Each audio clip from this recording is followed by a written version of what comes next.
NIM 223441123. Di sini saya akan menemui salah satu narasumber yang ada di Desa Pasese, Kecamatan Tanjung Bumi, Kabupaten Bangkalan. Oke, langsung saja kita temui narasumber kita. Sebelumnya boleh diperkenalkan namanya kakak siapa dan latar belakangnya apa? Oke, nama saya Nurul Aini. Saya bekerja sebagai guru di SMP Islam Adasuki, Pekerengan, Telanguh, Tanjung Bumi. Oke, kita langsung saja kak ya. Nah, apa momen paling berharga dalam hidup kakak dalam sejauh ini?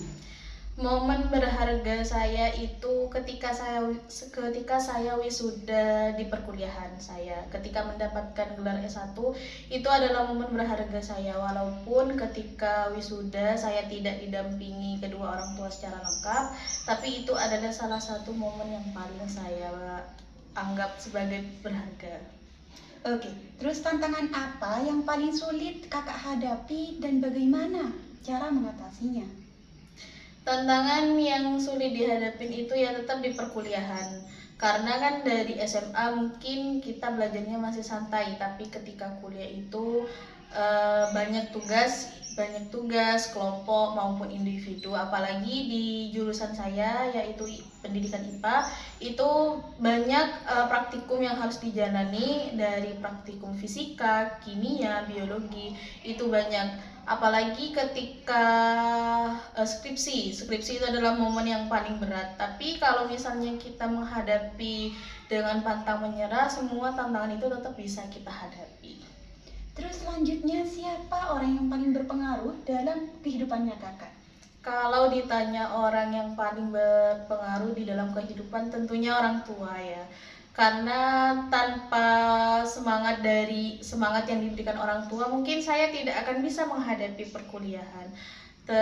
Terus keluarga besar, entah dorongannya, entah semangatnya, atau apapun itu yang paling saya hargai. Oke, bagaimana kakak menemukan passion atau minat di dalam kehidupannya kakak? Kalau ditanya minat, mungkin kita tarik di IPA ya. Di IPA sendiri itu saya pas pertama itu di SD, ketika mau mengtes lomba. Pertamanya mau dites lomba matematika, ternyata di matematika saya cukup mengalami kesulitan yang tidak bisa dihadapin.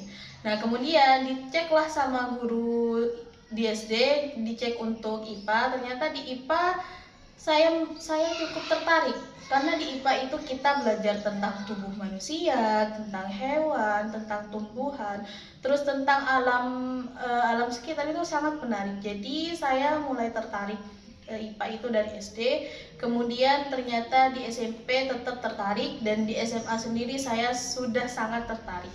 Karena di SMA kan IPA itu terpecah lagi menjadi biologi, fisika, kimia, dan itu membuat saya tertarik sekali di IPA. Setelah itu barulah saya memutuskan, oh ya sudah, saya mau mengambil pendidikan IPA sebagai jurusan di perkuliahan. Nah, apa saran kakak untuk orang-orang yang ingin mencapai kesuksesan di bidang yang sama? Untuk orang-orang yang mau jadi guru ya, entah itu untuk pendidiknya ataupun untuk gurunya ya, mungkin kita itu harus meluangkan waktu 30 menit lah untuk searching di Google, entah itu apa pengetahuan yang baru, entah itu info apa yang terbaru, karena info-info itu bisa membantu kita. Terus kemajuan teknologi juga sangat membantu kita, jadi harus tahu apa teknologi yang baru, apa ilmu yang baru, itu harus diperbarui setiap harinya. Nah, apa kebiasaan sehari-hari yang menurut kakak sangat penting untuk sebuah kesuksesan?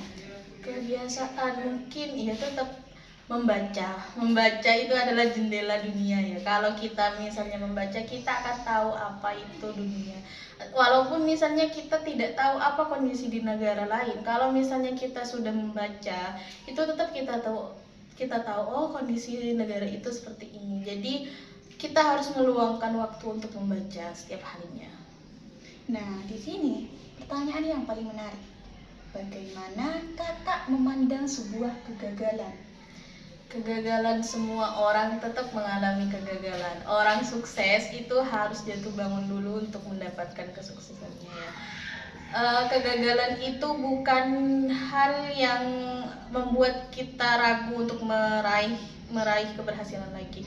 Ya walaupun tentunya banyak rintangan, susah, senang, bahagia, tetap kita harus hadapi itu. Jadi kalau misalnya kita gagal, kita harus bangkit lagi, kita kejar lagi apapun itu.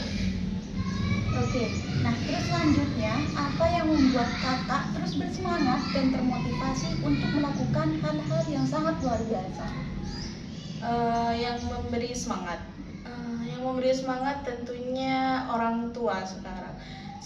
Terus setelah menjadi guru itu saya merasa bahwa saya itu harus memperbarui ilmu pengetahuan yang saya miliki. Karena itu agar siswa yang saya ajar itu bisa lebih maju, entah itu pengetahuannya ataupun apapun, mereka itu bisa mendapatkan ilmu yang bisa bermanfaat untuknya, entah ke depannya atau nanti ketika mereka melanjutkan ke perguruan selanjutnya.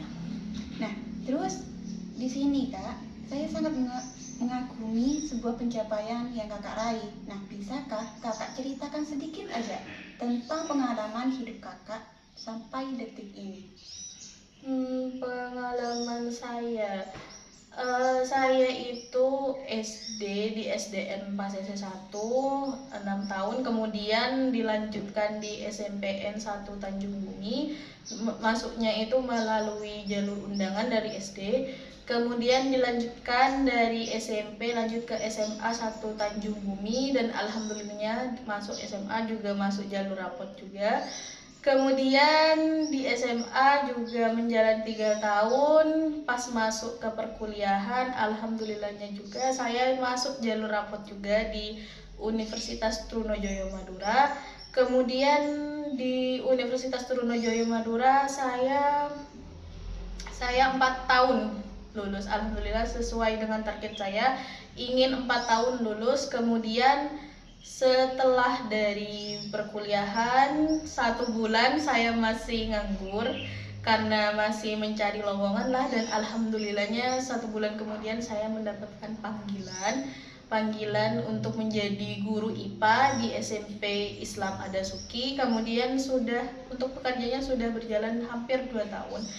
Banyak yang saya hadapi selama menjadi guru, dan tantangannya itu yang terberat ya siswa sekarang kan mungkin berbeda lah dengan siswa yang dulu, tapi itu adalah motivasi kita sebagai guru, bagaimana mengubah cara pikir siswa itu lebih baik, kemudian cara belajarnya gimana agar lebih baik gitu sih.